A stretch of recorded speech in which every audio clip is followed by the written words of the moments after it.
راسي چې په شریکات غوران وطن آباد کړو اختلاف ته د پای ټکی او لکره کوهی آزاد کړو اختلاف ته د پای ټکی او لکره کوهی آزاد کړو راسي چې په شریکات غوران وطن آباد کړو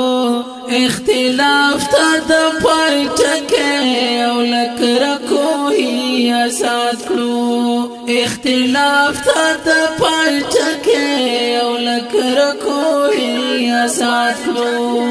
او لکره کوهی آزاد کړو اے بس دې چې په کټ کټ باندې وخاندي وطن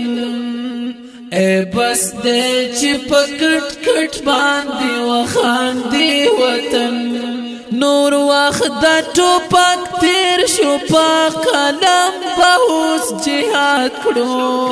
قلم به اوس جهاد کړو اختلاف ته د پای ټکی او لکره کوهی آزاد کړو اختلاف ته د پای ټکی او لکره کوهی آزاد کړو راسي چې په شریکات غوران وطن آباد کړو اختلاف ته د پای ټکی او لکره کوهی آزاد کړو اختلاف ته د پای ټکی او لکره کوهی آزاد